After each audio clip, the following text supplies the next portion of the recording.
എയർപ്ലെയിനുകൾ, അതിൽ ഘടിപ്പിച്ചിരിക്കുന്ന പവർഫുൾ ക്യാമറകൾ ഈ ദൃശ്യം പകർത്തിരിക്കുന്നു.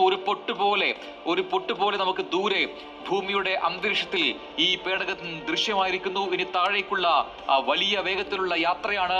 അതിന്റെ ഒരു നിർണായക ഘട്ടത്തിലാണ് ഇപ്പോൾ നമ്മൾ എത്തിയിരിക്കുന്നത്. സ്റ്റുഡിയോ ക്ലോക്കിൽ സമയം എന്നതാണ് ഈ താഴെയുള്ള ക്രൂവിന്റെ ഡൗൺ സ്റ്റാഫ് ക്രൂവിന്റെ ഒരു ലക്ഷ്യം. അതിനായുള്ള നിർദ്ദേശങ്ങൾ അവർക്ക് ലഭിച്ചു കഴിഞ്ഞു. സ്പേസ് എക്സിന്റെ റിക്കവറി ഷിപ്പ് തയ്യാറാണ് താഴെ. ഒപ്പം ബോട്ടാണ്. സമയം ഇപ്പോൾ പേടകത്തിനകത്തുള്ള ദൃശ്യങ്ങളാണ്. ഒരു സ്റ്റേബിൾ പൊസിഷനിലേക്ക് ഇപ്പോൾ ഈ 4 പേരും മാറിയിട്ടുണ്ട് എന്നുള്ളതാണ് ദൃശ്യങ്ങളിൽ നിന്ന് കാണാൻ സാധിക്കുക. പുറത്തെ വേഗം അവരെ ബാധിച്ചിട്ടില്ല. അതായത് ഈ പറയുന്ന ഭൂമിയുടെ അന്തരീക്ഷത്തിലേക്ക് പ്രവേശിച്ച ശേഷം പ്ലെയിനുള്ള ദൃശ്യം വളരെ വേഗത്തിൽ താഴേക്ക് പതിക്കുന്ന ആ മൊഡ്യൂൾ നോക്കുക.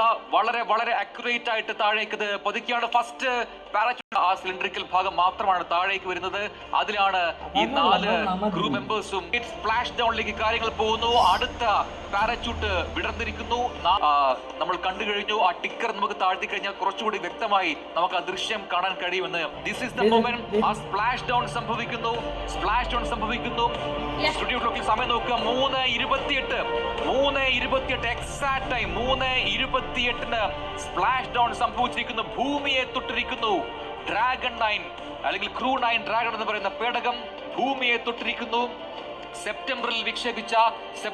കഴിഞ്ഞ വർഷം സെപ്റ്റംബറിൽ വിക്ഷേപിച്ച് ഇന്റർനാഷണൽ സ്പേസ് സ്റ്റേഷനിൽ ഡോക്ക് ചെയ്യപ്പെട്ട ക്രൂ 9 ഡ്രാഗൺ പേടകം തിരികെ ഭൂമിയിലേക്ക് എത്തിയിരിക്കുന്നു. ഇതിന് ചരിത്ര